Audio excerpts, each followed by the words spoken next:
are to review the minutes from the last meeting. Are there any corrections or changes?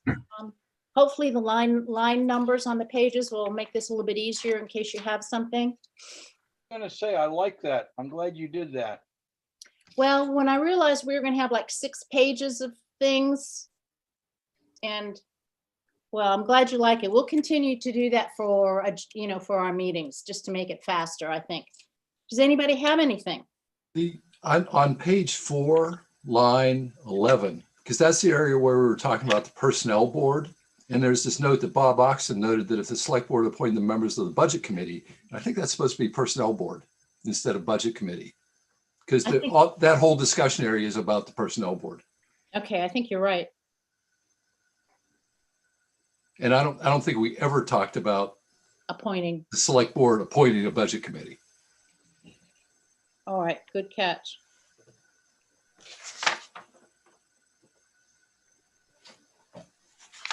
Anything else? Can I make a comment versus a change? Paragraph 42, about how the budget committee operates, how in the past budget committee members met with heads of municipal departments. I think that should almost be, well, I won't call it a requirement, but it certainly would be a very strong idea to have them meet so they know, gee, that's what Public Works does. And that's what and so forth. So they go in knowing that this is what that department is responsible for.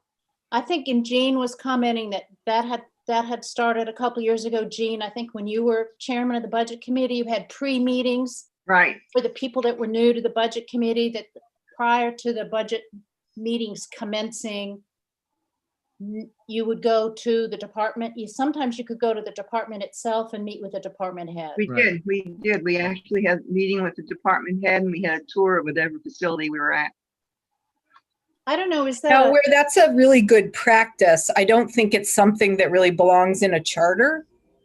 I think it's more of something that could be like a policy that sits outside the charter. Mm-hmm. I think Bob Falciani also made some comment about the budget committee, about issues of the select board participating or not during budget committee meetings, and that too is probably a policy. Right. For thing. So Jim, I think that's a good mention, and I think that would be a good practice, particularly when you get new members. Karen. Yeah, I was going to mention that because I saw that pop up on the list about the select board and the budget committee meeting. Does Bob understand the reasoning behind that and how that evolved? He does. He talked with John French. Okay. John French clued him in on that, and I actually gave him a little information too. Okay, I don't know if Audra knows about it. We had some serious problems with the budget committee, Audra, because there was budget meetings and select board meetings, and they were 2 different meetings, and it just became difficult to manage. So that's why we invited the budget committee, the select board, to attend budget committee meetings, so they heard one presentation instead of 2 different ones. And we were just there to observe. Right. As a select board member. Yeah. Okie doke. Is there anything else in the minutes so we could? Do I have a motion? So moved. Second. All those in favor? Aye. Thank you all. That was an aye, Lowry. That was an aye. Can't raise your hand. I think I can do a thumbs up or something here. Yeah, you can do a. How's that? There you go. That's Oh, cool. look at that. That's cool. Well, Audra, thank you for coming. Thank you for joining us. Why don't we just start with you and give us some feedback? We'll start with Article 4, which I know is, of interest to you, particularly the personnel section. Yep, sorry, I'm just scrolling down to the minutes. I mean, I guess my thoughts on that are, and I think that this is something that you've all sort of recognized in your addressing, is that a lot of a lot of the way that that was structured was around, the creation of a personnel policy.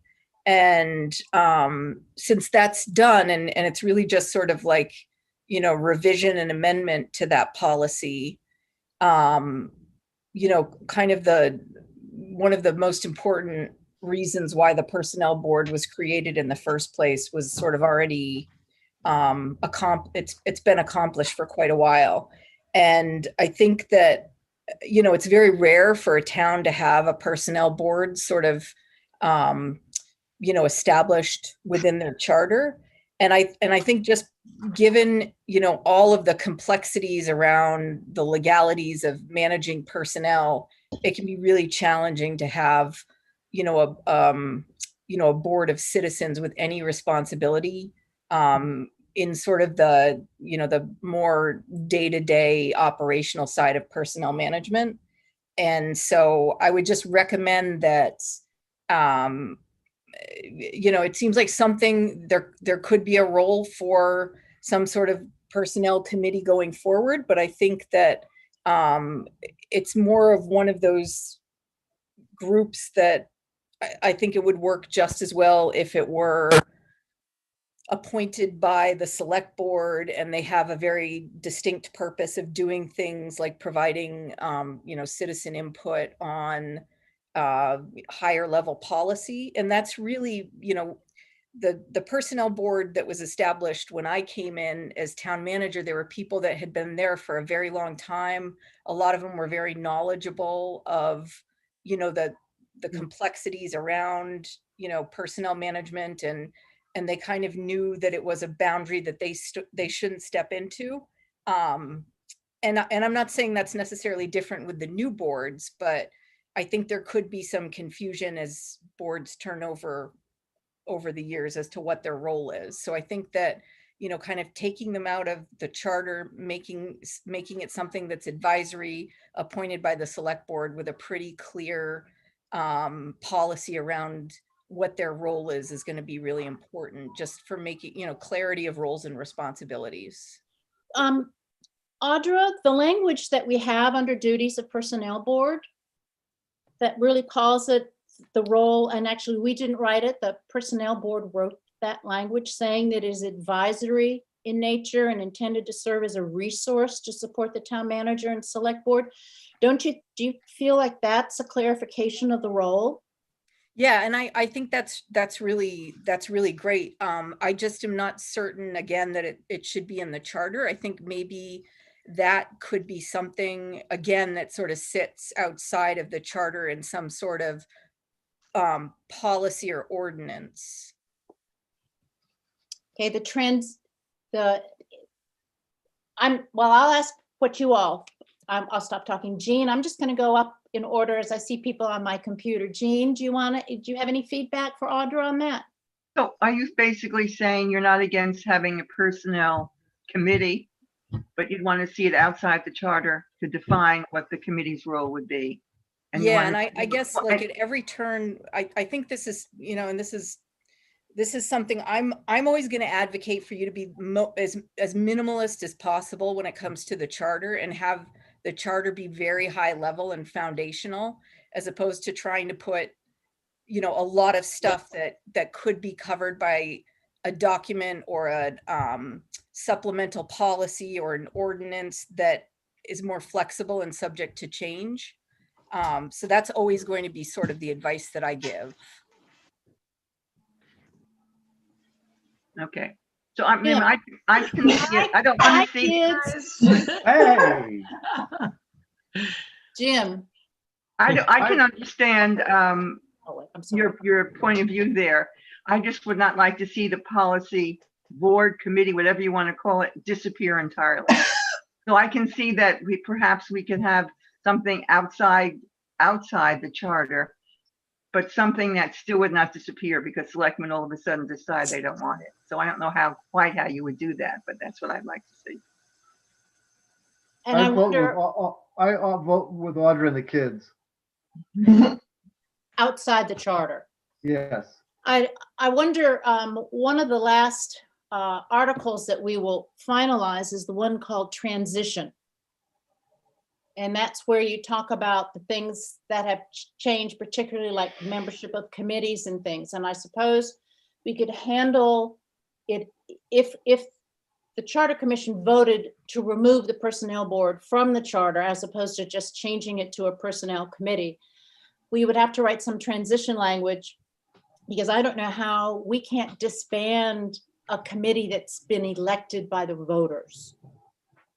They would have to serve out their terms, and then, and I think as we don't say that, then and I think we do say in the transition section on page 11 of the charter in Article 4, each of the 3 members elected and serving at the time of the adoption of the charter shall serve until the expiration of their terms. The select board shall then make appointments to fill the vacancies. I mean, that language, that actually sort of takes care, because we can't disband, we maybe need Bill to say this, we just can't disband the personnel board because they've been elected by the town.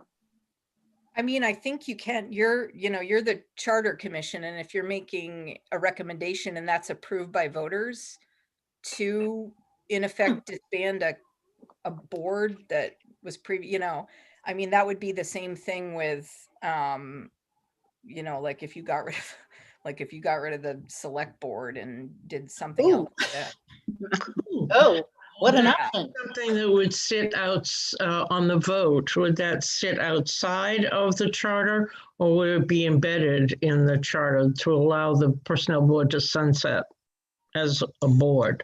Well, I think there's 2 things that would happen. So, you would sort of make a recommendation on a new charter that would be put to voters. Mhm. And so that would include the language that, sort of gets rid of a personnel board. And then you would also have the last section, which is the transitional provisions. And so that would go to the citizenry to vote on. So that would sort of override, the citizenry voting, voting the members of that board in. Mhm. It's because the, town meeting has the power to, That's true. yeah. So I'm not an attorney, but I'm almost certain that's what Bill would say. We can just double check with Bill that if the case we decide to move it to a non-elected committee, can we just handle it? And will it be okay because the town voters would vote to make that change? Okay. I mean, you could, depending on, because I would imagine, I think that if that's the direction that you go in and that's sort of what you have in the draft that goes to the citizenry, it would also be accompanied by, if it's a personnel ordinance, the new ordinance, and, if it's a transition from a personnel board to a personnel committee, making that switch from them being elected to appointed officials. That's all stuff that we could do in tandem. Mhm. When you talk about a personnel ordinance, I'm not sure this would be a separate thing that the town voters vote in. Yeah. So, or you could say I would say with a personnel ordinance, I think that could fall under the category of an administrative ordinance, and the select board does have the ability to vote on administrative ordinances. And again, that's a Bill question to clarify. Would a personnel ordinance be considered an administrative ordinance, or would it require, and in which case the select board could vote on it, or would it be considered, an ordinance that would need to be approved through town meeting? I think something else to consider is, would it be considered a recall of duly elected officials of the town? Because I don't think it would. If they're appointed, that's a whole lot easier than if they've been elected by the legislators of the town. I mean, I don't think it would, because it's a legislative act that's reversing a prior legislative act. One being like electing them as town officials, and then the second act being to say we want to get rid of that board. So that actually, we need to have some explicit language in the transition article if we chose to go that way, that actually says that as of the adoption of this charter, dated blah, blah, blah, the personnel board is no longer an elected board, but an appointed board by the select board except for the one employee representative or something like that. So we'd actually specifically have to say that we were basically repealing the board as an elected group.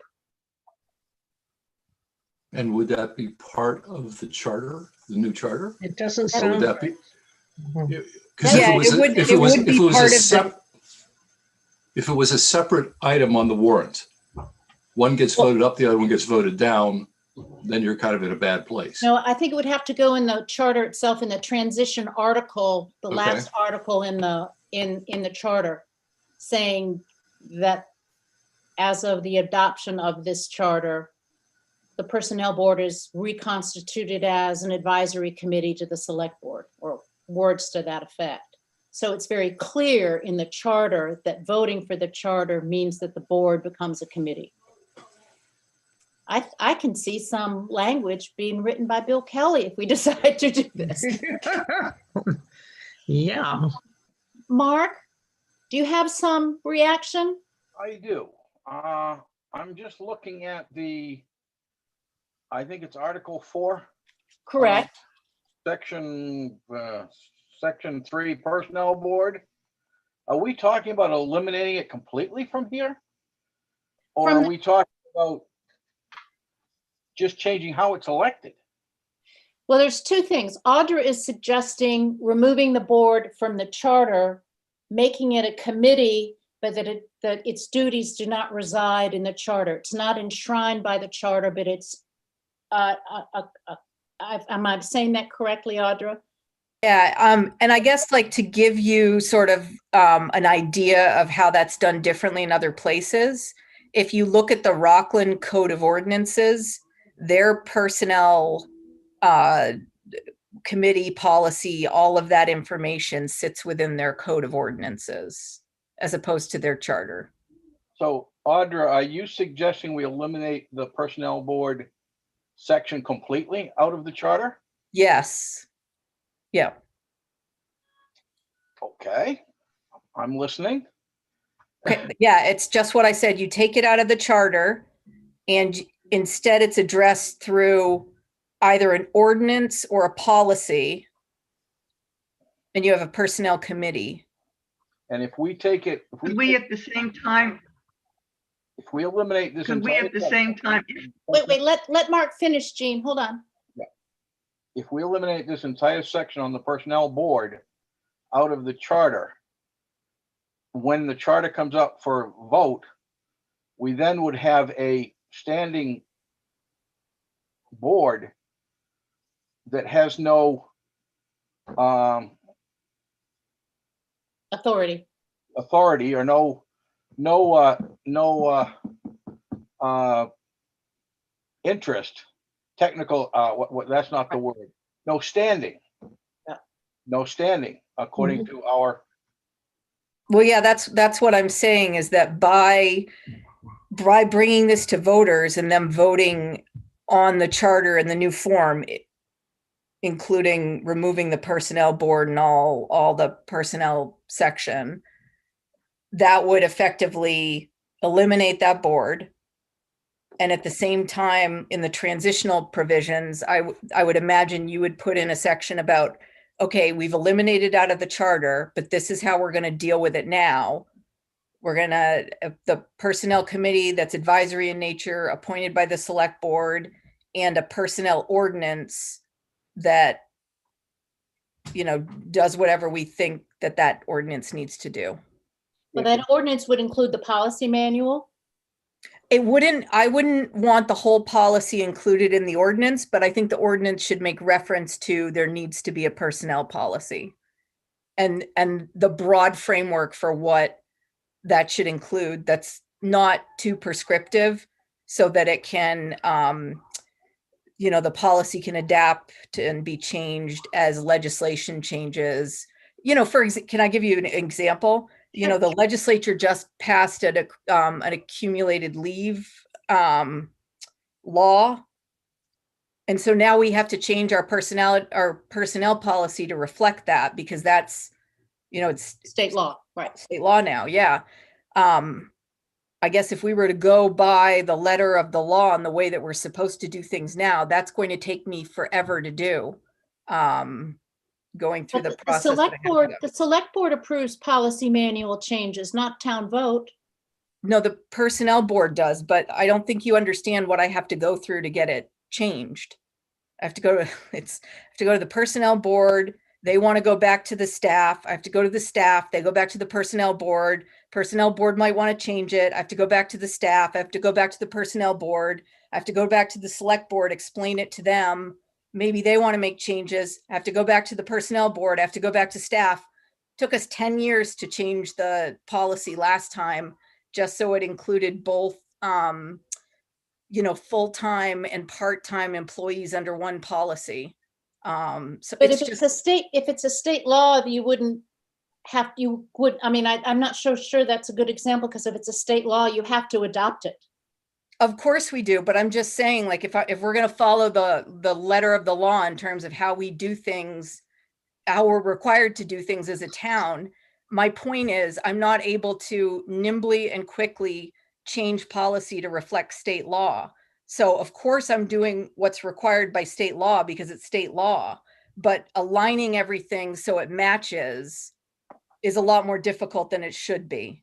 And my point is, you pull it out of the charter, you put it in a policy or an ordinance, and you don't make that ordinance prescriptive, you make it flexible so that it can sort of reflect the reality that law changes and we have to change our personnel policy frequently. It's just more common sense and better for everyone. So Does that make sense? Could we at the same time, if we decide to change it and take it out of the charter, at the same time we're voting on the charter, vote on an ordinance dealing with the personnel board, so people see where we're at, so people don't feel, okay, they're eliminating it, and I'm not going to vote against the charter because I don't want to see it eliminated. Is that a possibility to do this, both things at the same time, same vote?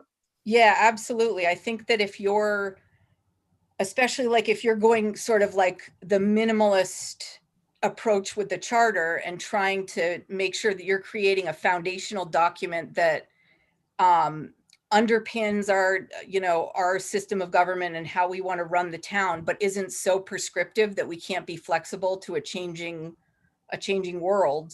I think that you're going to want to make reference to the fact that, yes, we've taken these things out, but this is the method we're going to use to address them in the way that we govern our town. And we think it's like a more flexible and adaptable way of doing it for these reasons.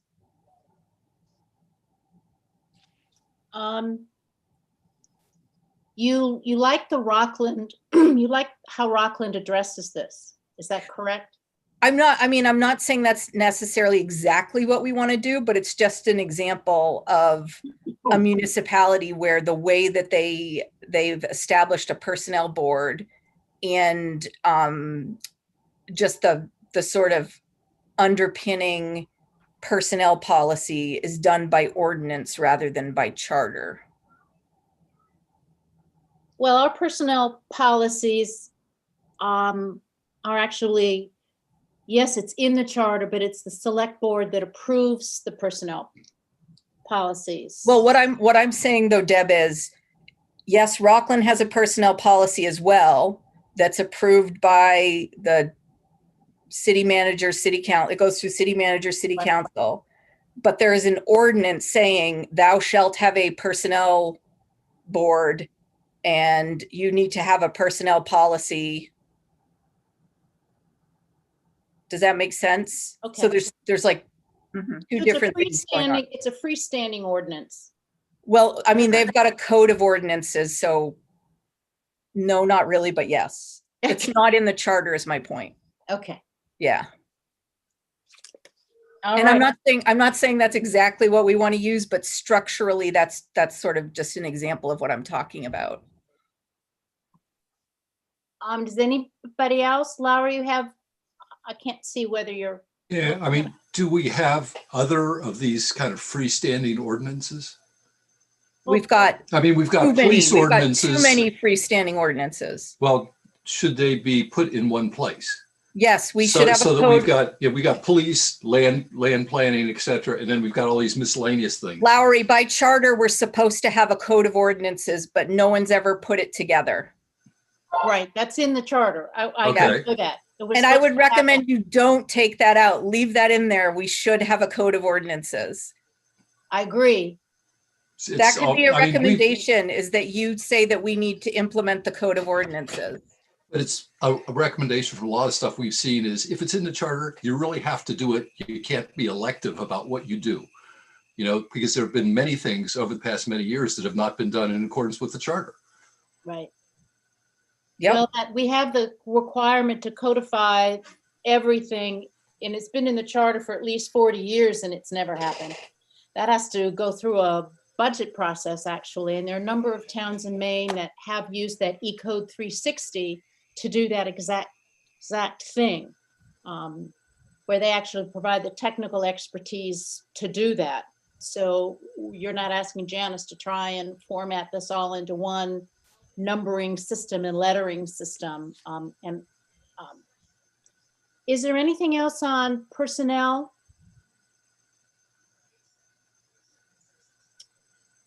Okay, Audra, Part B and Part C in Article 4, anything you saw in that on the assessment administration? I think we streamlined that very early on in the process to reflect how we do how the assessor is handled. Yep, I think you guys addressed that really well so that it reflects, the changes that have been made and also gives flexibility for any, future changes as well. So you're okay on legal, Part C, legal too? Mhm. Okay. I think on Part C, we should add committees so that it says that the shall serve as chief legal advisor to the board, the town manager, and all other town departments, boards, committees, and agencies. That would be at the discretion of the select board or the town manager to decide whether or not they need any legal help. But just to say that that's an available task for the legal advisor should there be a need. I think if we do that though, should we say with the permission of the town manager or select board? Well, all the committees are supposed to work at the discretion of the town manager and or select board. Audrey, what's your reaction to that, adding committees to that sentence about what the town attorney does? It's the very first sentence. I mean, I don't think it is necessarily a bad thing, but I also don't think you necessarily need to do that because, and it just depends on how you look at it, because committees work at the direction of the select board. I would imagine that if they need any sort of legal advice, all of that would or should be coordinated between the committees and the select board. But it So- wouldn't do any harm necessarily. It's not going to do any harm, but I don't think leaving it. Out would either. Yeah. I mean, that's just a question of what you want to do. I think the effect and the practice will be the same. Okay. Anybody else have something on Part B or C? Audra, want to move on to financial procedures, Audra, which is 6? Yeah, sorry, I can't find my version that has that all laid out. Deb, do you have it up on your computer? I'm not on my computer. I'm on my husband's computer. Oh, okay. No, it's all right. I'll try to look through and find it. I'll be right back. Okay. Article 6, financial procedures. Yes, Mark, that's where we're going, is Article 6. The copy that I've got is page 15. Correct. 15 in the draft. Yes, Mark. You want me to go get my laptop? Oh, no, it's okay. I was just wondering if it would be easy to screen share. Sorry. No, it's okay. I'm looking through to see if I can find it. Oh, I got it.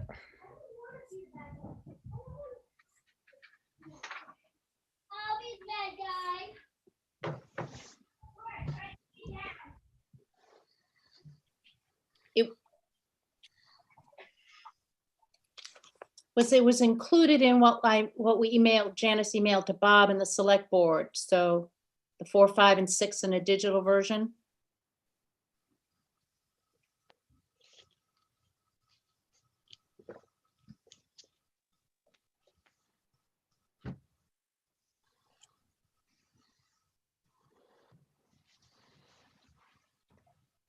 I think commission members, while Audra's looking for it, I think perhaps the thing for us to do is at our next meeting to have our discussion about how we want to move forward on Audra's feedback. I don't know if we'll have time tonight to do that. After we get through the rest of the agenda, perhaps we'll do that at our very next meeting. Any luck, Audra? You there? Yep, I'm here. Okay. Let me just get to the section. The assessment. Financial procedures. Yep.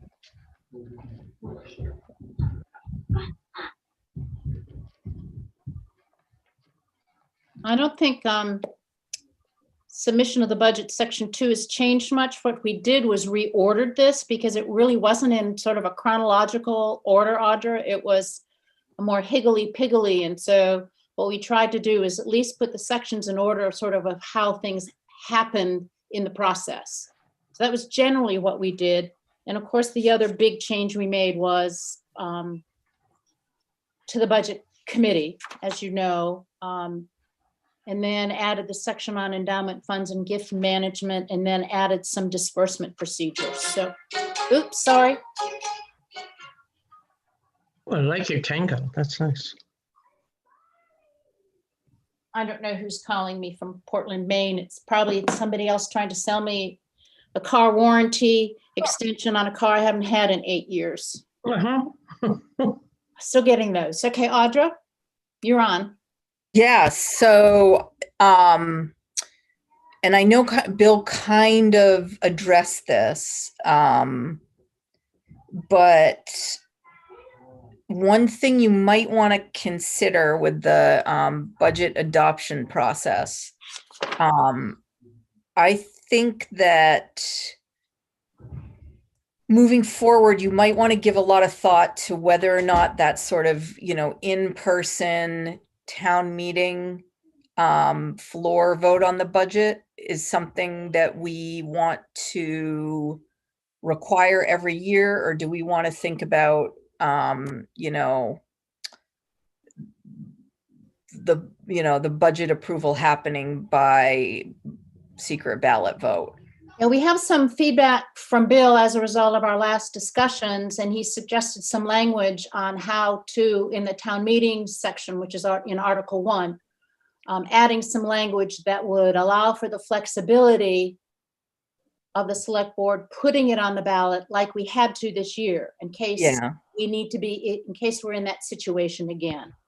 Yeah, I'd recommend that going a step further, not just during emergencies, but is that something you want to give the flexibility for on a year in, year out basis?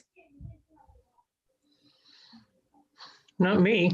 Yeah, I think that I'm concerned that we start drifting too much towards town council. This is Right. still a town meeting form of government where the citizens like to go and gather once a year, even if it's only 75 of them, and vote on certain things. Do they really though, Lowry? I mean, I think The ones that's that are there want to do it. You should get feedback on through like the engagement. I think I would recommend you just stay open-minded, because you have a chance to get a lot of good feedback because people had a chance to do it this year. So I think that you need to stay open-minded about it and maybe do a little bit of engagement and especially of people that There's a lot of people that want to be involved, but they can't go to town meeting. It's a really rough time of year for like people with kids in the school system to participate.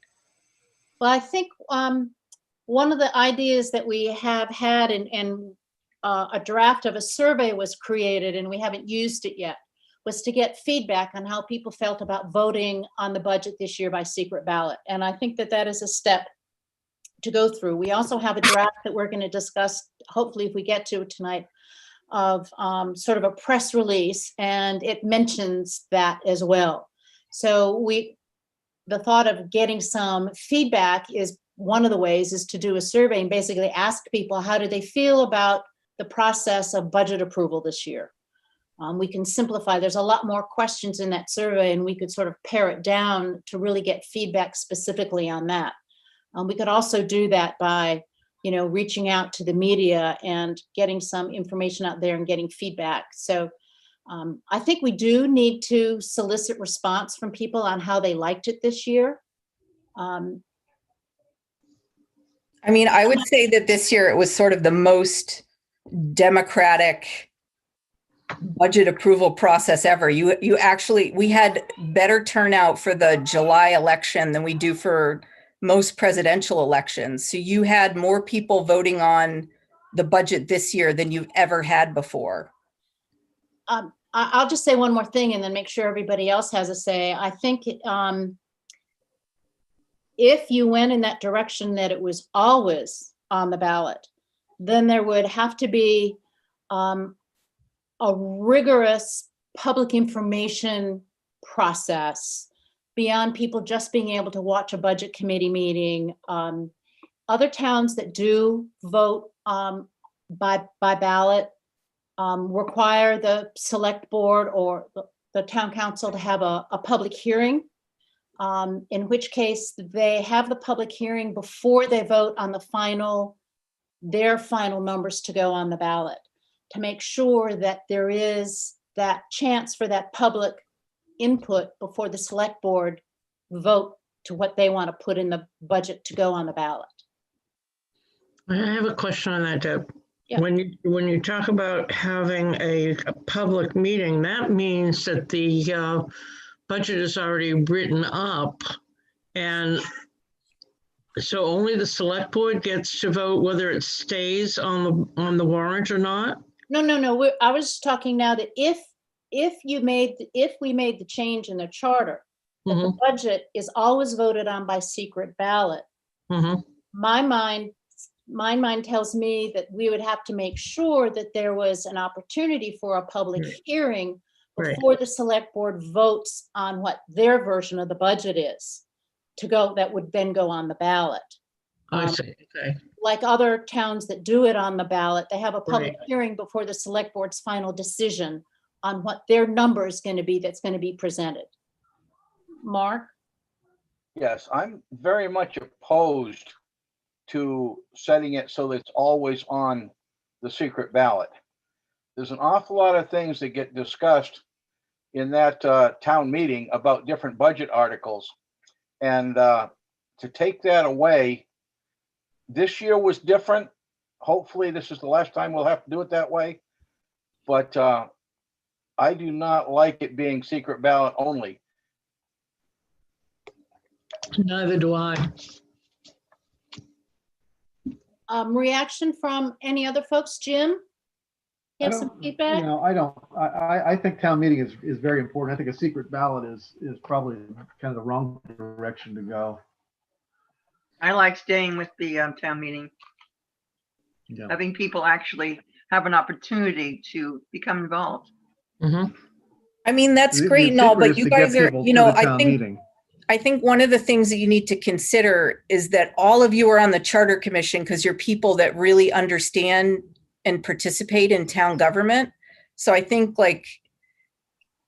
and I know this is difficult. I mean, I know as somebody who's worked in municipal government all my adult life, it can become really, really difficult to put yourself in the shoes of somebody who isn't able or is a little slightly disengaged or maybe only is able to get engaged in terms of certain issues. So I mean, I understand your preference, but I think that when you're kind of thinking about this, it's just really important to sort of keep an open mind about what's realistic in terms of citizen participation moving forward. And is it, what kind of democracy do we want as a town? And is it truly representative of the entire town if we're having town meetings where only 50 people are voting on a budget that impacts 5,000?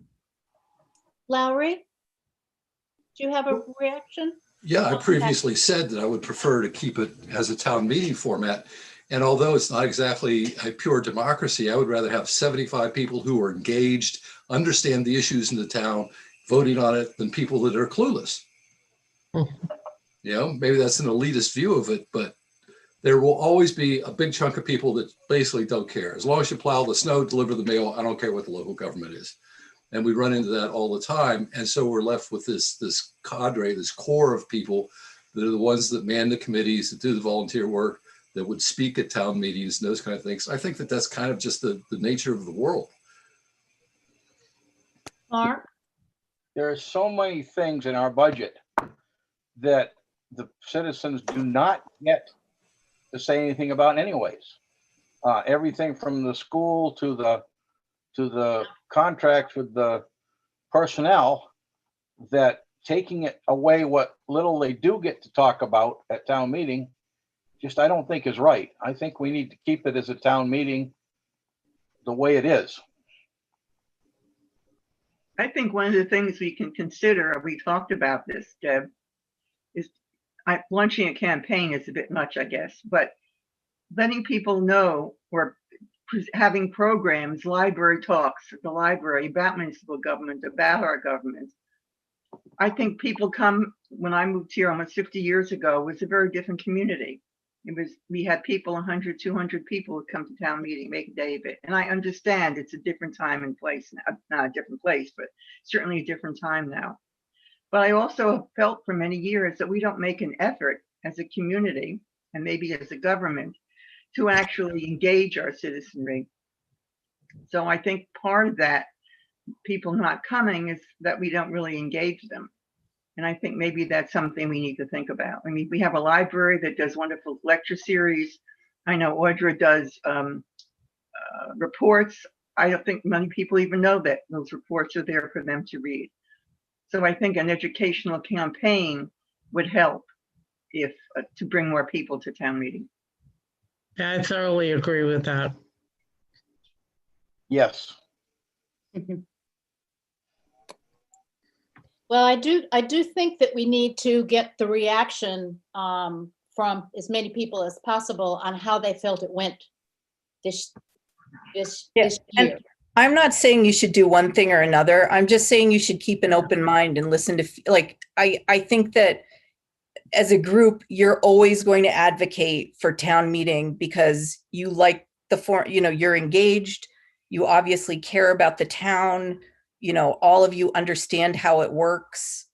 But I just think it's really important to keep in mind that, if you just keep an open mind about other perspectives and the way that the world is, we have so many people that have moved into our communities from out of state that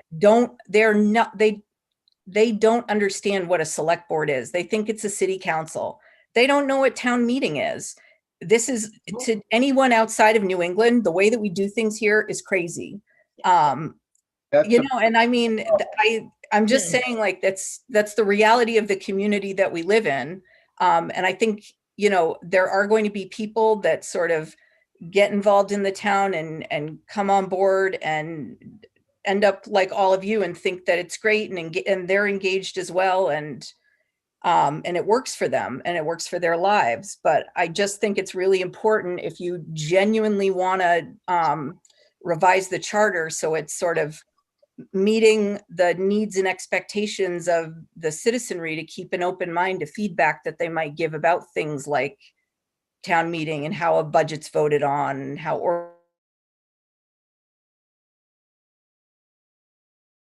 charter commission in the first place. I think we talked a little bit about this before, that certainly educating, and Jean mentioned it as far as the budget process is concerned and town meeting. I know the new town website has a little blurb about our form of town government, which I think is great.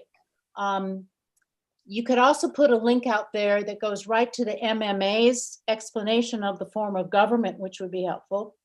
But there are things that could be done. Anybody who registers to vote could be handed a brochure about what a town meeting form of government is. So you educate new voters. Realtors could give out the same booklet on, this is a town meeting form of government. I don't disagree with any of this. I think it's all great stuff to do. My point is, though, as a charter commission, you were sort of, the whole purpose of creating a charter commission and having you look at a charter was to figure out, are there fundamentally different things that we need to be doing? Right. And if you're automatically saying to any change, nope, we like it how it is, why are you even going through this exercise in the first place? So my point is that I understand you have your preferences as a group, but it's just really important to keep an open mind and do your due diligence to speak to people who are not engaged. We've talked about this at length, Audra, at one of the prior meetings where we took out probably a good 45 minutes talking about understanding that a lot of people now are from away, and how do we engage them? And I think we need first to try and engage them before we just flip to a different process. Or you need to engage them before you make the decision that it's good as is and you don't want to change it. That's right. I think Absolutely. that's very valid. And Yeah. I think today we have a little bit more of a challenge than we would if we didn't have the pandemic and didn't have a lid on how we can reach people. Absolutely. This is like the worst time to try to do really good community engagement and education. But I don't think it's impossible. So having heard, I'm what going you're to keep saying, beating this drum because I just think like this is the fundamental reason why you're all here. Got it. So, and absolutely, we will do whatever we can to help you with that part of it. But I just want to, every time, like, I feel like you're sort of making a decision that's sort of preventing all of you from sort of looking at some of these fundamental questions. I'm going to push back, and it's with all respect to all of you, because I know you're all experts in the way our town government works, and you all care, and you're all way more knowledgeable than 99.9% of, townspeople about how this all works. But with that is, sort of recognizing that not everybody is. got it. Yeah. I mean, I understand what you're saying. I think we all have heard that. We Yeah. understand it, I yeah. think that's important that you told us that. And I think we will do our due diligence, and whether we do it through surveys and press releases and trying to get feedback and then trying to arrange to have some kind of public information meetings where we can have those discussions, I think that that's important to do. But we also have to propose something for people a target for people. And maybe that's going to be, and that maybe that could be where, myself and Bill and the select board and people like Janice and, could be very helpful, is sort of going through and identifying those areas where, it is sort of like a fundamental question about how we deal with a certain issue like budget or, all of these sort of things that we've been talking about a lot, just identifying them as something that people need to pay particular attention to because of the bigger impact that it has. Because, like with the budget process, it bores a lot of people, but I try to tell everyone, this is like from a year to year, this is like the primary foundational policy document that underpins what we do on sort of a year to year basis. Because if we're not appropriating funds to do a project or a program or whatever the case may be, it's going to be really hard to do in the upcoming year. So if you've got some like a policy that you're trying to, achieve or to push through, you need to pay attention to the budget process.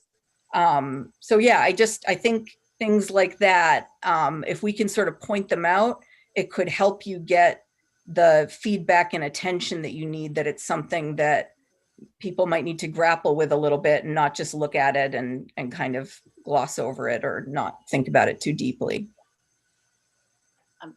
Okay. Can we get back to this section?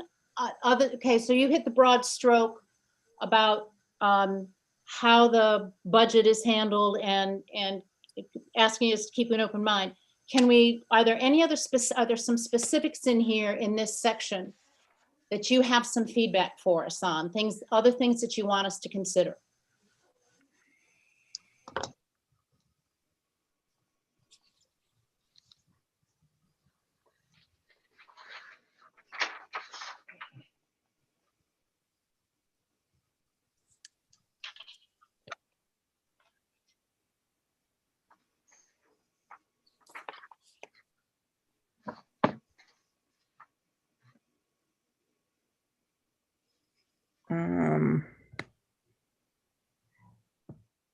We've gotten some feedback from Bob on some of it. I mean, I would say that apart from that,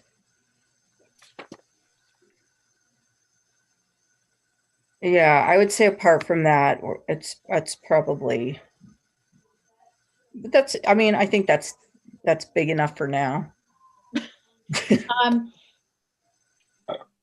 Yeah, somebody Lowry, was that you? No.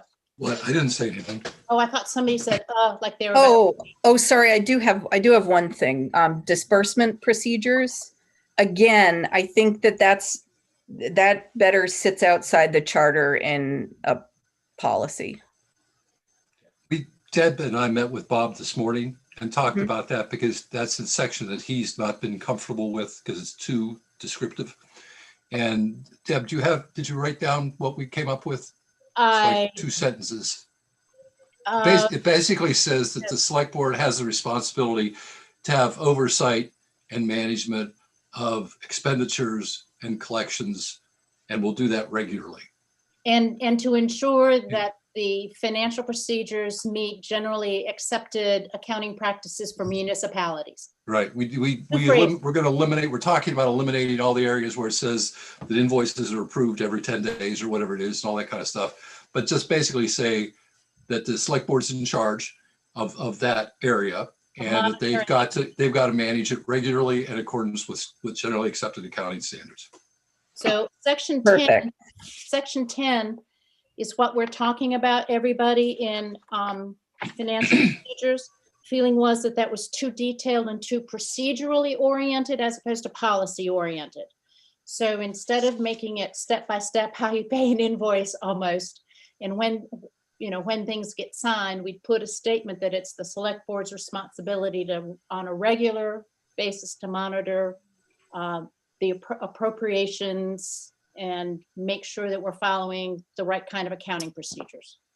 So then it's up to the town manager and the finance department to do things according to Hoyle. Does that work for you, Audra? Is that an improvement? Yep, I think that covers any, that gives the sort of flexibility for change. What we'll do, everybody, is we'll send that new language out to everybody so that we can all look at it at the next meeting. Mark? It sounds like it makes sense. Just set it directly in their lap, saying it's their responsibility. They're to handle it according to accepted procedures. Mm-hmm. Good. And that they have to monitor it regularly. It's up to them to decide if regularly is every 2 weeks or every month, but clearly once a year is not regularly. Right. So citizens could come in and say, what do you mean you haven't looked at it for 4 months? That doesn't satisfy the needs here. And the good Is there thing a is way that- to say no less than? I mean, you could even say something like the select board has to have a policy established for how they Handle. monitor, accounts payable and payroll, something like Yeah, that. we could add that they're responsible for making sure there's a policy regarding, Yeah. as opposed to saying what the policy is, that 2 people have to sign it by the second Tuesday following a full moon. Yes. Perfect. Keep that full moon in there. You like that? Okay. Yeah. I like that. That full moon needs to be there. All right. Great. Thank you so much. Did you have any comment about Section 11 endowment funds and gift management, or do you want to send us something in writing if you do so we can keep moving? I think, no, that looks good to me. That's very much in line with what we do, what we'll probably always do. Okay. The last one we want some feedback from you on is growth management and long-range planning. Article 7.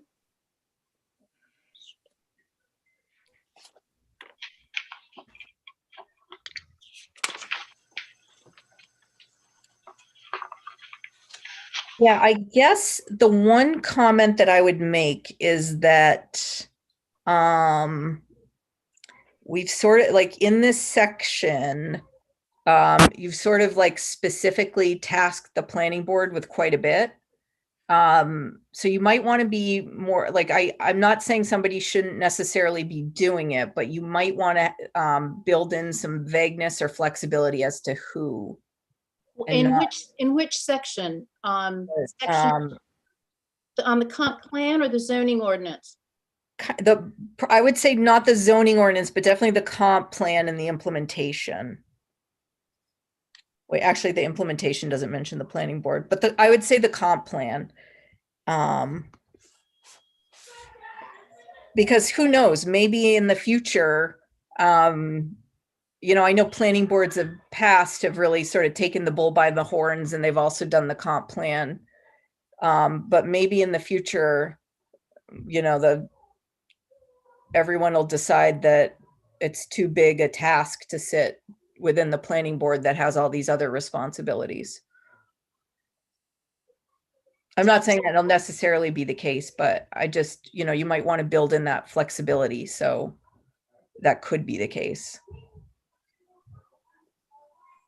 So add more flexibility to the makeup of a comprehensive plan committee is your thought? Yeah. Okay.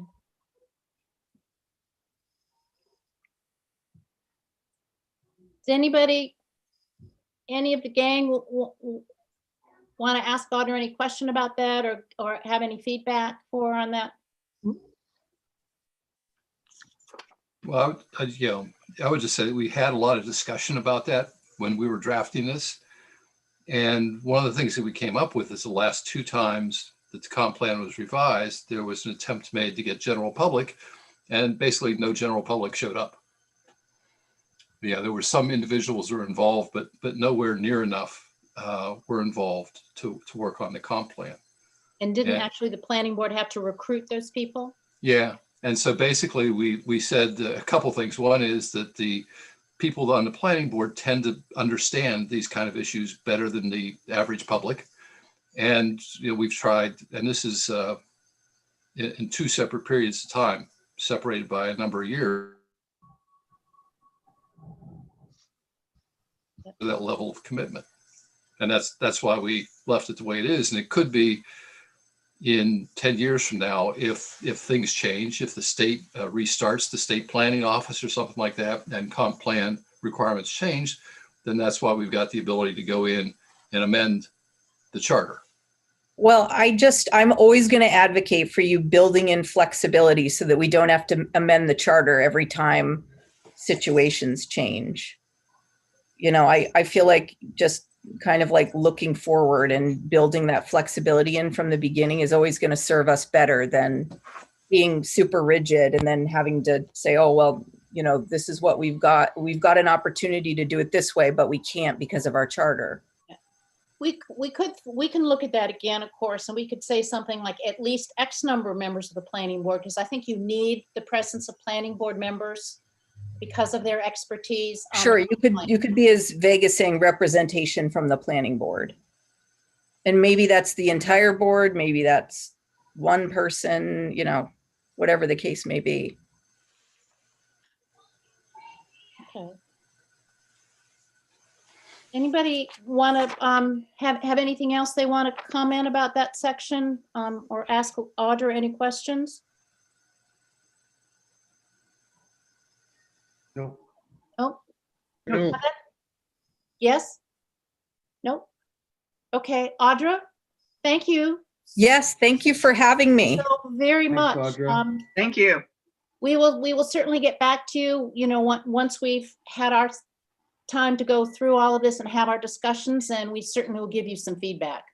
Great. And if you need any help with, any, rolling this out and, the engagement side of things, or even more time, because I honestly think that,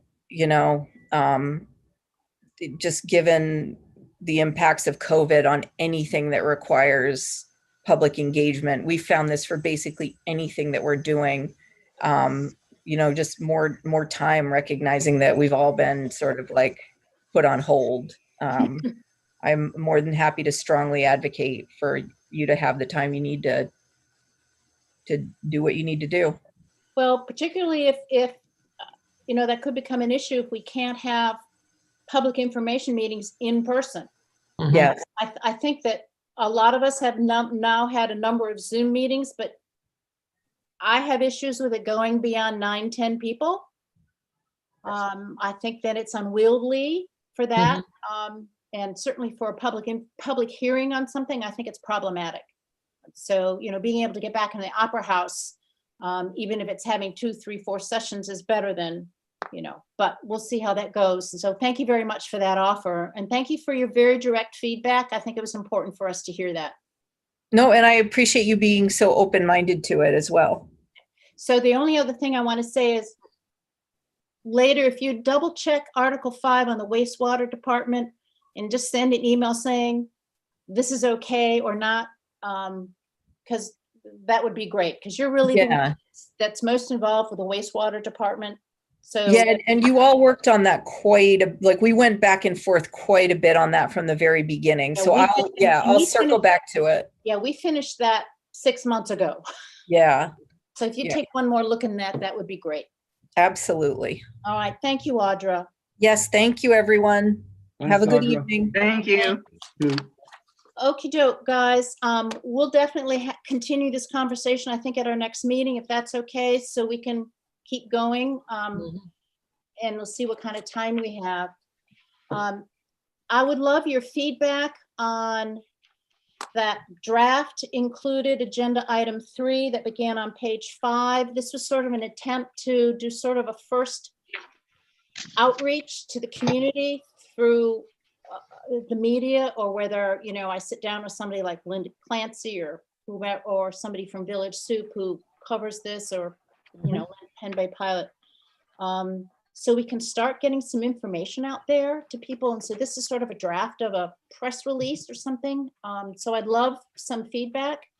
Can we consider doing a little press conference? Because I like your idea of talking to, Village Soup, but there are others too. And therefore we'll get a wider, you can have the news release, which is great, ready to hand out, because they always like things like that. But also they can ask you questions, and it can be, give and take. You and mean you probably a Zoom meeting with the press. Oh, And that Zoom meeting with the press, I don't know quite how this would work, could be open to the public. that's a cool idea. Well, I mean, we're in this age of, I'm an old timer, and this is crazy, but I think we might as well use what we have. And if we can get a wider audience this way and, promote it, and people would know how to get on, and we could, put out a press release about we're doing it in the first place, and then put it on our webpage and the town, something on the town website, also on the town's not YouTube page, but Facebook, thank you. And get information out that way, and then set a date. We don't have to worry about people congregating in a room. There aren't that many press people anyway in town anymore. It's Village Soup. Penn Bay Pilot. Penn Bay Pilot. Who am I forgetting? That's it. You might even So get Free somebody from Press still Channel in business? 5, which covers Free this Press. area. I don't know if they come down, but you might. Particularly if it's Zoom and I don't have to come down, they can just Zoom in. So And I think they all should have this news release as the basic, so they have something, some background information.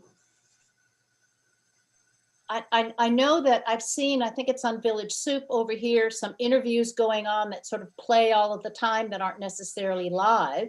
Mm-hmm. That's something that could be out there. on their website as somebody opens it up and here's a little headline that says Camden Charter Commission meeting or something.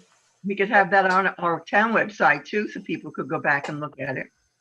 So have sort of a, We also have to pick some place to put it out there that people actually see more of, because not everybody looks at the town website. If they did, they'd be coming to town meeting.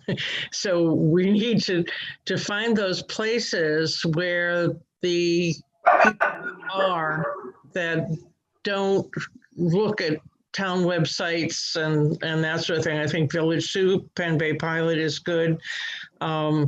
So the free press, because probably the free press has the biggest circulation. Yeah, the Free Press is also a great one. And invite Channel 5 News to come and watch it. Don't ask them to participate, but invite them to watch it on the YouTube thing and see if we can't get some mileage out of them. well, who would like to participate? I would. I would. So if we're asked questions and then we can take turns responding? Mhm. No, I think that can get very confusing. I think we might want to be there to back you up if you want someone, but we have to be, I think, one spokesman with one voice. So I mean, I'm now call on talking, your help. I'm now talking from the perspective of being a reporter. Okay. And, the minute you have multi people, it gets too confusing. So you really want a spokesperson. But that doesn't mean to say that one or two of us can't be on too and, Right. interject. But I still think there should be, as chair, that you should be the spokesperson. And all we're going to be talking about is what, town meeting? No, I was actually What? using the draft that's in your notes that says agenda item 3, draft Camden Charter Commission continues its work. Okay, That we would, that's what I was talking about, is doing right. this as an article. And then Okay. perhaps then, and Jean, I think is saying, then have a follow-up Okay, sort of interview with various media. No. The minute you put the article out, they won't come to a press conference. You want to have the press conference and the article at the press conference. Oh, we don't give it to, I don't know anybody. You can hand the article to them when they come in. great. So I email it to them when they join the meeting? Are you talking about? Which doing it in Hold a person? press conference on Zoom. You Okay, hand out this, you tell them what the press conference is about. You hand out the news release when they get there, or email it to them a day or two before. But if you give it to them and they can write a story, they're not going to come to a press conference. so they're gonna. All right, she's right. yeah, I think you're right. They'll just write a story and won't. And that's it, So, and you have various aspects of the charter that we're thinking about, and that might be more, quote, controversial, or more questions that people might have, then they can bring that up. Mark? A comment question here. When you give a document like this, which is, 20, 30, 40 pages to the press, Oh, No. The document, the news release. we're Well, talking news about, release. we're talking about page 5 in that you got from Janice, page 5 and 6. page 5 and 6. Okay, It's a draft of like an article to give to the media. And I think Jean is saying, invite them to a press conference okay. about this, and then give it to them, either email it to them that morning of the day, so they have it, or the day before, maybe, if they have it, and then say, come to our Zoom press conference to talk about it. Okay. Right. What I'm getting at is, regardless of how big it is, they're going to cherry pick what they think is Mhm. going to get them the biggest headline. Right. And so Right, what probably, but it's up to us to make points about what we feel is important too. Do you think it should be more vague, Mark?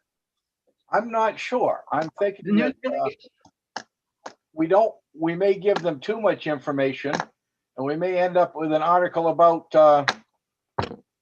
the boats in the harbor, you know. So there's just so much in this that it may be difficult for them to, it's difficult for us to figure out what are the important points in it, well, let alone asking the press to figure that out. Are you talking about the charter as a whole, or are you talking about the news release? Yeah, I little would dare more. give them the whole charter to take a look at. Right, no, just the news release. That's the news release. Yeah, Yeah, Okay, Right. and then what are we going to talk about when we come to talk about the charter? What section or sections are we going to talk about at that point in time? Well, and I would think that if we invite them to a press conference, they would ask questions. yes, and Deb, in her What news are they release, about? Unless they have the whole charter or the sections that we want to talk about, what do we know to ask questions about? Well, I'm not sure, Mark, because I think, we've given them the highlights of the revisions we've made to date. We've outlined on page 6, like lines 12 through 22, some sort of more hot button kind of issues. We talk about the form of government. Mhm. I think there's more than enough in there for them to ask questions about. Do you think there's too much? No, I do. Who I said think I? there's too much. What do you think, Jim, is sort of superfluous? Or do you just think If it's, the objective is to try to get our message out to the greater public, the citizens of Camden, I'm not sure that this piece does that. okay, These are all important things to have discussed and for them to know about, but I think it should be an abbreviated form. Can this be shortened? Can you eliminate some things? Can you consolidate some things? sure. If we're not having them print this in the paper as an op-ed, I think certainly the first 2 paragraphs could certainly be pared down. Perhaps I don't need to explain the difference in the forms of government. Because this was really sort of an educational piece for the citizenry. I wasn't gearing it to sort of creating questions from the press. So I could take a whack at whacking it a little bit and streamlining that, because if we're not using the written word as the educational tool, if we're going to use the conversation as the educational tool, then maybe we could do that. you could use bullet forms. Could be in Okay. bullet That form, would but I think streamline it. like an old salt used to tell me that the kickoff is the most important part of the game. If this is our first entree, Right. we're trying to educate people. Maybe this isn't this particular memo or letter or press release is not the best way to do that. I don't know if I have an answer for you, Deb. I just think I'd love this you to looks a think little about it, because lengthy. I don't worry about offending me. I mean, I reread it again today and I went, ugh. As far as that opening paragraph was concerned particularly, but that was sort of as trying to tell the citizenry something. So I know what you mean about, it was a dark and stormy night kind of opening paragraph in a novel. You want to grab somebody right off the bat. So maybe there's a way to do that. I think maybe if we follow Jean's recommendation for lines 22 through roughly 10 on the second page, to make those bullets and make them dynamic bullets rather than sentences, like number 3 is to identify any best practices such as finances that should be included in the charter. We're going to, maybe that changes to include best practices, period. Obviously this is going to be in the charter because that's what the whole article is about. The next one, to make sure the charter is in compliance with current state law, that can be, make that dynamic. the charter will comply with state law. Just things that are, people are used to reading tweets, you know, of 20 words maybe. So if we keep this really short, and then that would be a good framework for a reporter to come back and say, okay, can you explain to us some of the best practices that you want to include, or a question like that. You know, you sing them. Here's the titles of all the chapters. Ask me some questions about what goes inside those chapters. Okay. I don't have a problem. I'll take a stab at doing that. Do you all want to see my next stab, or should I run it by Jean Lowry, or what do you want? I'd like to see it. I'd like to see it. I'd like to see it. All right, I'll take a fly. I'll try to pare that down. I have a question, Deb. Sure. Have we actually sent out, or has the town sent out any kind of notification that the Charter Commission is meeting and we're reviewing it? Well, that's what this is. This is going to be our first announcement saying we're in the process of this. No, Deb and I met with the press when we first got started. I don't know, it was a year and a half ago, whenever the heck it was. And we met with Susan. Susan Mistopich from the Herald, and we sat down in the French room and had a meeting with her and talked about, well, why we were doing it, what we were supposed to accomplish. And that was really at the very start of things. And it's always been, these meetings have always been in the town list of activities, the event calendar, I guess you call it.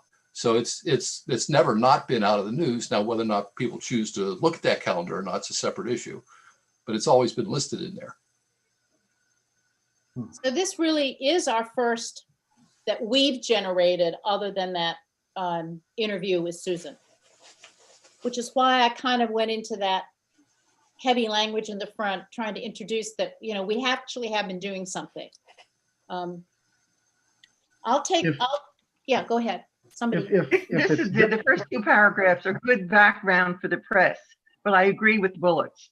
So if this is the news release that you're handing them, it could be in there because it's good background for them. But then after that first two paragraphs, bullet, bullet, bullet, bullet, bullet, bullet. Well, what if when I send this, that the first two, well, certainly the first paragraph is sort of is why we're asking them to come to a press conference. Because Right. we've been working at this. We got slowed down because of the pandemic, but we're on it again. So we would like you guys to come so we can talk to you a bit about what we've been doing. And maybe lines 13 through 20 don't need to be there. If this No, is- probably not. I think parts of it do. What part? Well, saying the charter is similar to the Constitution, so people understand what the charter is. There's a whole world of people out there that have no idea what town charters are. All right. You know, We the have to remember too, that's true. We have to remember this is not going to be a news release that they're going to use to do the story. They're going to use this as background material. Right. But Yeah. that's true. Yeah. That particular point's a good point. So the first two sentences in that second paragraph, Karen, are probably all I need. Yeah, but you did follow the who, what, where, when, why, and how. That's how you do a press release. I've done thousands of them, Deb. I have never. Let me help you with this, okay? That would be great. Do you want to send me some ideas? Yeah, That would be fabulous. okay. I'd love you to do that. Yeah, 'Cause that's, I'm just gonna pirate out of what you've got here. You got a lot of good stuff here. It's a good start. So you let me have see. digital, I sent an email on Friday, I think, that has this all digitally. I think I have it, yeah, And if you don't have it, I'll send it to you. No, I'd love you to do that. This is way above my pay grade. okay. Wonderful. Okay, then we can move on. And I know it's 7:07, guys. So Bill Kelly feedback.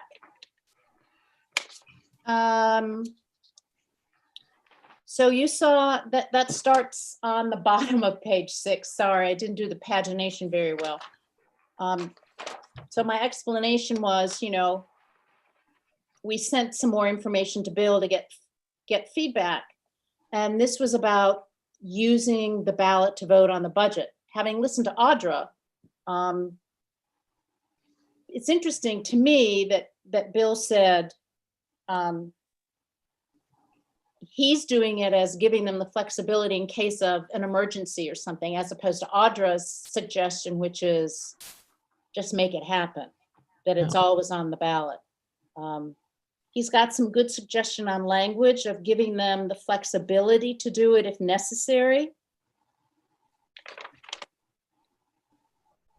And I think he really says that on page 8, sort of boils it down to lines 5 through 11 on page 8.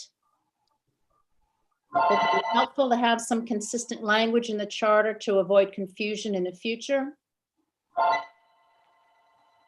I think when I was reading through this, I was concerned about a possible snag time-wise, because if we expect people to vote on the budget by secret ballot, then the budget has to be on the warrant.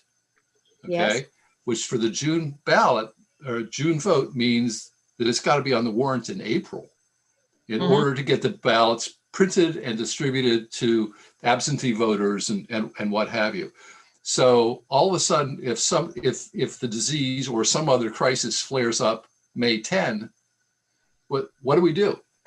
You know, there may have been people that already voted by secret ballot and mailed it in. Right.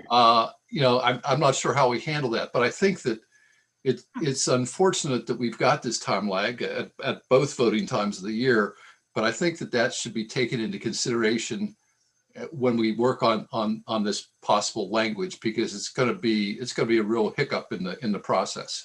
Mm-hmm. So if ballots are already printed,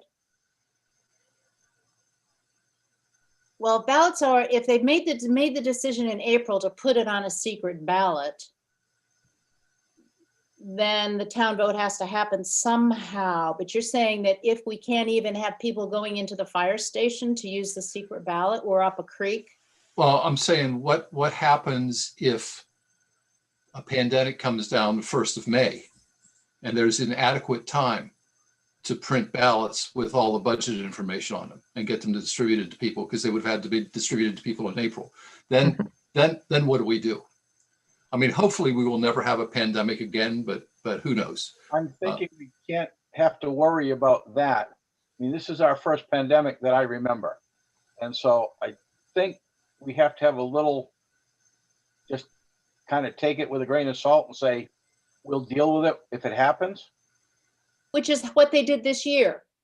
And Bill Kelly used the language that he's talking about, MRS 2528 in some subsections to allow that to happen.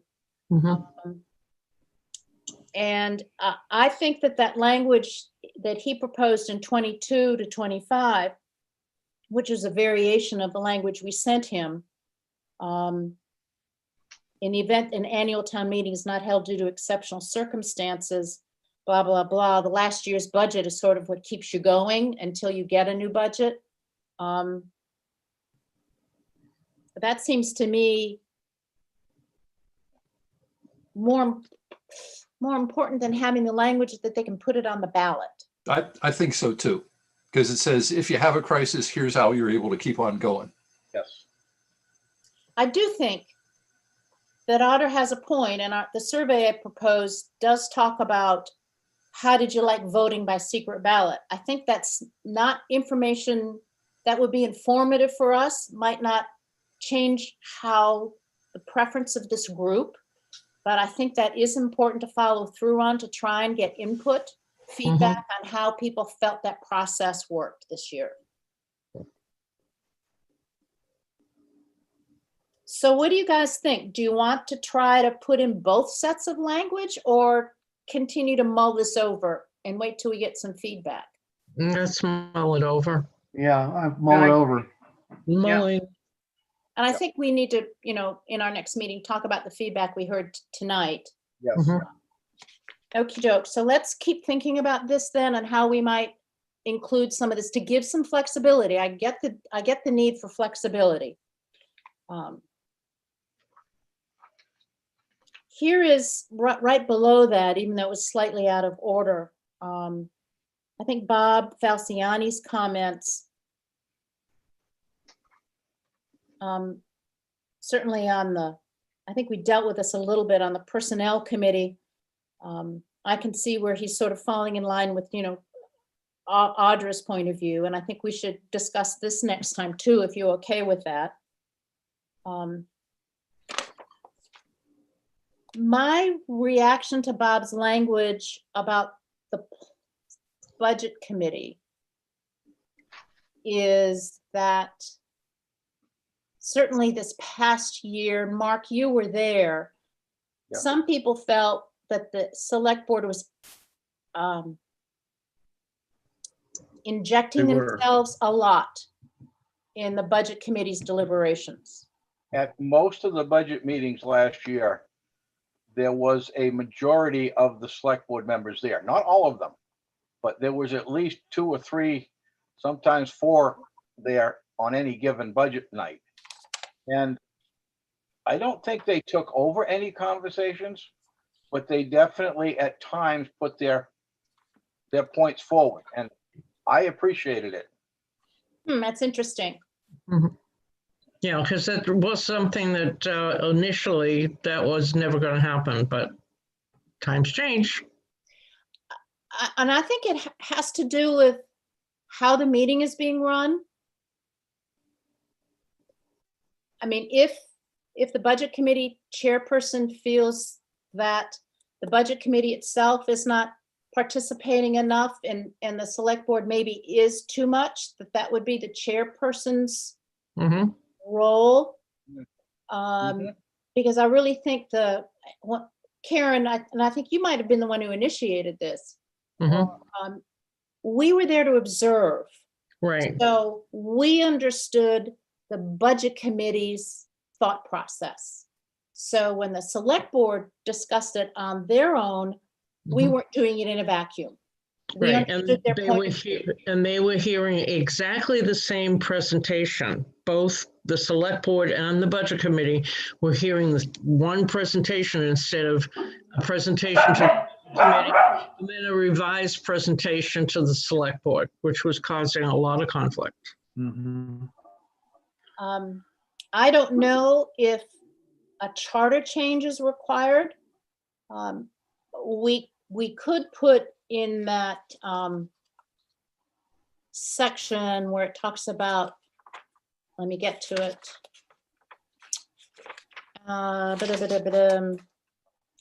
Budget Committee action on the budget, which is in your charter, page 15 down at the bottom. We could say, this says the committee may meet during the development of the proposed budget and shall meet upon completion of the proposed budget prepared by the town manager. We could say meet independently. Mhm. So it Who's gets a meeting little, independently? The Select Board? no, that the Budget Committee meets Committee. independently Okay, or something like that to give a hint that it's their meeting. right. I see what you mean. Right. Yeah. Because the Budget Committee does then go, makes their recommendations and are reported to the Select Board. Mhm. So I think it's fine that the Select Board continue to go, but I think the Budget Committee, do you think the Budget Committee needs a little language to say this is our meeting? Well, I think so. but all those meetings are public meetings. True. So anybody could go and participate. I think what the message I was getting is that the Budget Committee and the Select Board should have the same policy in regard to this meeting.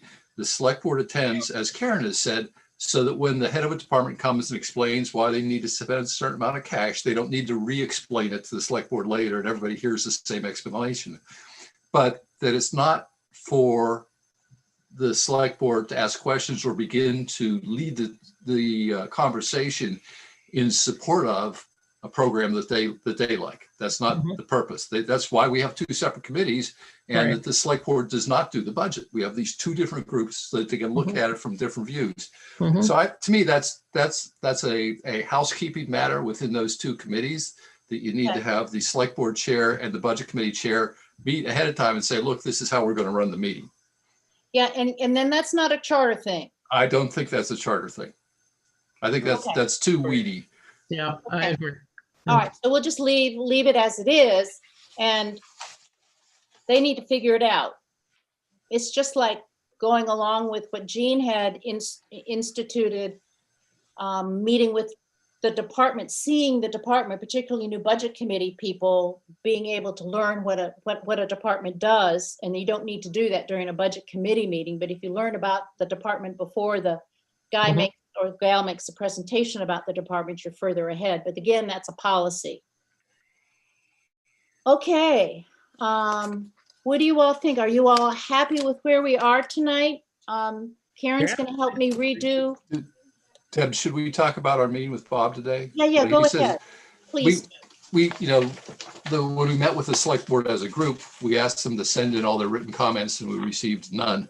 So that was kind of frustrating after all the oral comments they provided. So I ran into Bob in a grocery store this weekend, and he said one of the things that he was trying to not have happen was to have many different opinions from individual select board members that were championing their particular causes. Instead, he wanted to come up with something that basically said, here's the 3 items that the select board as a group is most interested in and concerned about. So the select board is meeting next Tuesday, and we were going to provide them the minutes of this meeting and some highlights or something. And then he was going to give us, he was going to direct the select board to it's an agenda item next Tuesday, but for them to come up with some issues that as a group they thought were important, as opposed to all these scattered opinions from individual members on a variety of topics. And we thought that sounded like a better idea than getting a bunch of different information from 5 different people. Yeah, and we could do a bit of a summary. I had hoped that maybe I could give them a draft of the sort of the press release thing, but maybe we can't do that. But we could say that this is one of the things we're planning to do. We have a draft in process. Here's our idea of having a Zoom press conference in order to do some promulgation of where we are, to stimulate some public discussion. I'm pretty sure that we will hear what Audra had to say about same thing about keeping an open mind about certain changes. So I don't know what we should really draft to Bob. I could do sort of a recap of the meeting like I have in the past to give Bob an update on what we did tonight and have him use that as his entree. Yeah, I think that sounds good. Discussion. Okay. Yeah. So I'll do Jean, you're not having to do the minutes and the rest of the evening tonight. I'll just do a recap to Bob saying, as a result of our meeting with Audra, we discussed blah, blah, blah. And here are some of the things we're continuing to work on. Great. Okay. I will do that. I will work on that tomorrow. Next meeting. What's everybody's calendar like? I know we're getting close. Busy.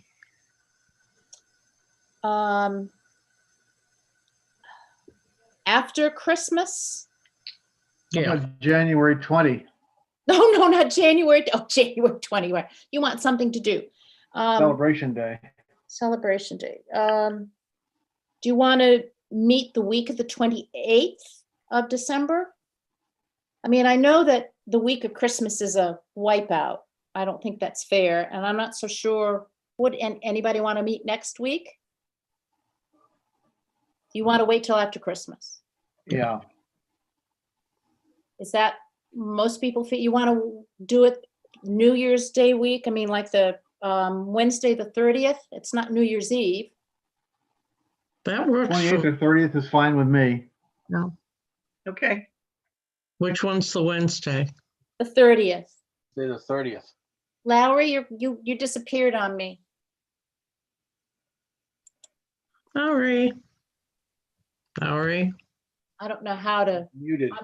I'm not in charge. He's There- back. Hear me now.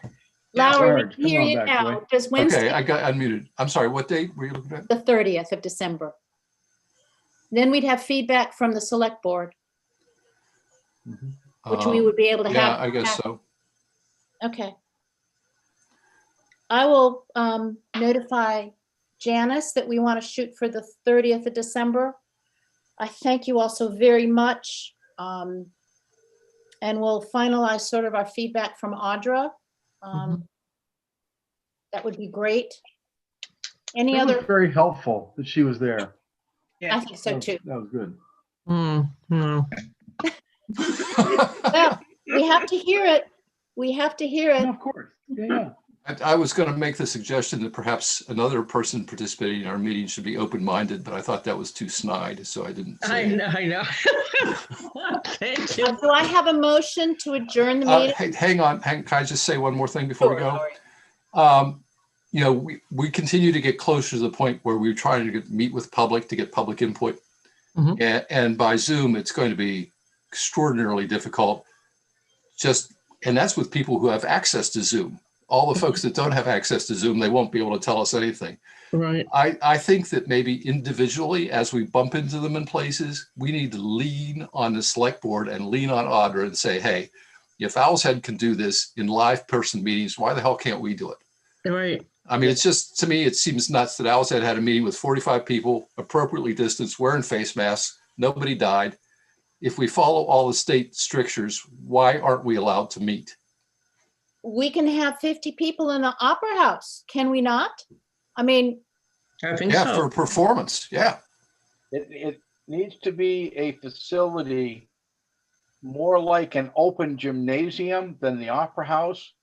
Really? Just for the ability for the service personnel to clean the facility afterwards. If you do it in the Opera House with those seats, it is a nightmare for their maintenance staff to go in and clean that. If it's done in an auditorium type room where it's just chairs, bowling, easier to deal with.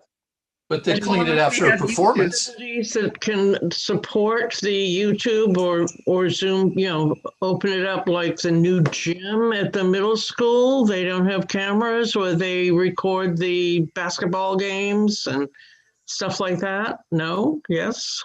Can't believe they don't. Don't know. I don't know. That's a Can really add- good question. I mean, It's it's a brand new, high-tech facility. I would think they'd have something like that. at the middle school, Yeah, the new middle school. Yeah. Good point. who's the principal?